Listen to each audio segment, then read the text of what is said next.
Well, now we'll turn our attention to the national conference, and Yinka Odumakin joins us now. He's a delegate at that conference. Is it going to be after 11th of August that you wind down, or when you convene on the 11th of August, you now go for 2-3 days before the whole thing is concluded? Well, as at the time we adjourned, plenary ended. What we go for on the 11th is to look at the final reports, to ensure that all the T's are crossed and all the I's are dotted. No more debates.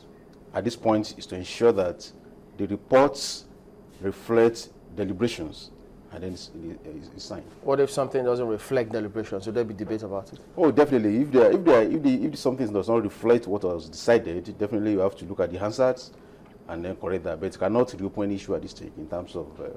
But so far, would you say are you satisfied about how events have turned, the issues that were discussed? Well, I think that if you look at the history of conferences in this country, from 1957, I think it's about a conference that has gone in depth into the issues of Nigeria. After 4-month deliberations, we passed over 600 resolutions at this conference.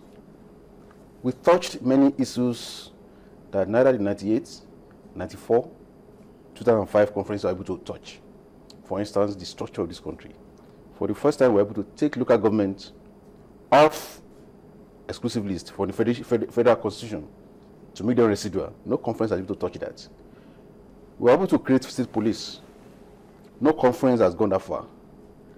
We took many items off the exclusive list, like in aviation, that we're not saying that states can build airports, ports, the so-called federal highways within the state. Because we discovered that one of the problems why many people commit crimes on these roads and they cannot be prosecuted is because they are designated federal highways, federal roads.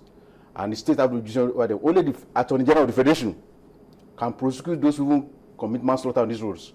So we took that off. And we took so many items like mines. For instance, mines at the present is on the exclusive list. The federal government is only concerned with oil. So what's happened is that state cannot touch them. Illegal miners having their free day. We remove that. So we remove the immunity clause from the constitution. For the governors? For president and governors. So by and large, I think this conference succeeded in restructuring this country to a great extent. We modified the presidential system of government to ensure that we cut down costs of governance. Okay, because we're wondering if you touched on that particular aspect, because those who were asking, the form of governance. I think that was last week. Yes. Should we maintain the presidential system and how, or should we switch to parliamentary system? Well, I think what to do was just to modify the presidential system of government by remove some items that are wasteful.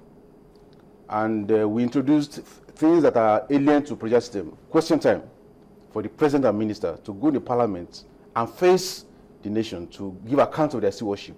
So, by and large, I think that we succeeded in restructuring this country 80%. Okay. And I think if Nigerians are able to own this report and run with it, this country can move in a different direction. That issue of owning the report, with all the things you've touched, which you say haven't been touched before, many Nigerians will say, yes, you've done well. But how do we get to that point of owning the report? And how would the National Assembly come to play into owning that report? Well, I would think that if we left this report to the National Assembly, it's dead on arrival. Why? Especially this National Assembly. Why?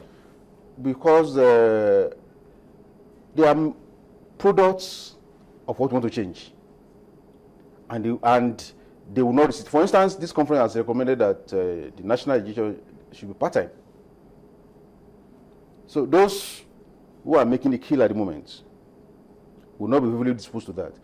Therefore, the line of thought of many of us delegates is that this report should first of all go to the people of Nigeria via referendum. There are so many issues, and we said they split the issues. For instance, there are issues of policy. I told you about 600 resolutions. Many of them are policy issues. In fact, they are not reasons why we set up a national conference. Some of them are things that a presidential candidate will assemble a team to do a manifesto for him on education, on this, on that. There are things I call the software. But the hardware That's the constitutional issues. Because, for instance, you can come up with the best education policies in the world. I had the gentleman who left here, I was talking about the 26% UNESCO recommendation education, and you're asking whether that is there and the rest. But in fact, people have forgotten that in this country, in Western Nigeria, at a point, I will always spend 40% of Western Nigeria budget on education. But today, even if we come up with, let's spend 100% on education, where's the governable space? It's shrinking. If some people tell you that Boko is Haram, and we're still developing education policy for them. So those policy issues are issues that can be dealt with at the policy level, but the fundamental constitutional issues. Because when you take the report of this conference, I'm pretty side by side by the existing constitution, you see that we have mutilated that constitution. Therefore, there's a need to have a new constitution, and therefore a referendum first. The role of the National Assembly in all this should be no more than two things. One, Section 2 of the 2010 Electoral Act, under the functions of INEC, says that INEC can conduct referendum on any subject pursuant to 1999 constitutional provisions, any other law, or an act of the National Assembly. Perhaps, if we cannot find another law to do referendum and there's a need for an act of the National Assembly, maybe the president asks them to pass an act for the referendum, and then we go to the referendum of Nigerian people. And when people decide that this is the ones, the National Assembly should know more than to promulgate a new constitution based on the people's desire. All right. If we take it back to some of the things you talked about previously, you said states can build seaports, they can do airports.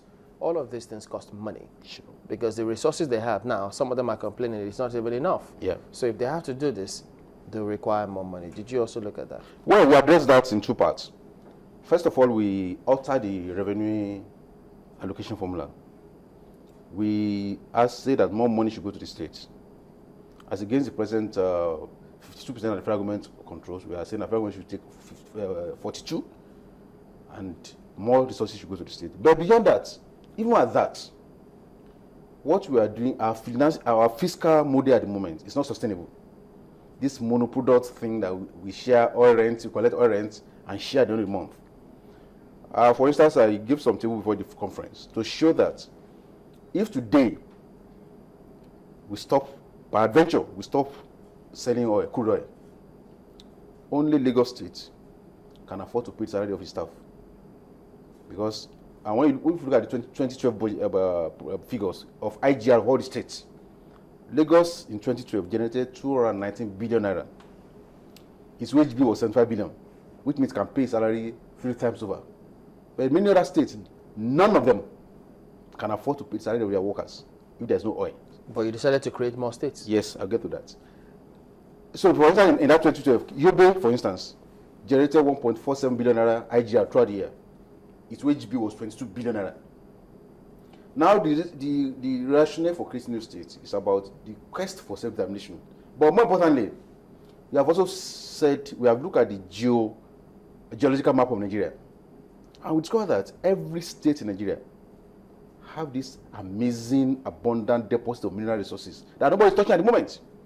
You see 4 or 5 items in each state, but nobody's gone there. And that's why we say, okay, let's put 5% of our budget over a period to explore these resources in every state. If you do that, I bet you Nigeria can support 200 states. But if we depend on this sharing oil receipts, even the existing states are not viable. If oil, because and there's oil glut is starting. Oil is now being discovered across West Africa. So we must go to this, and we have done that successfully.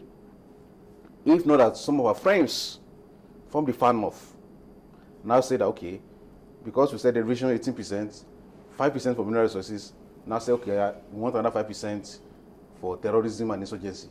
And that's where the question of derivation ran into some stormy waters at the conference. People said, why? I don't want to write Boko Haram to the constitution.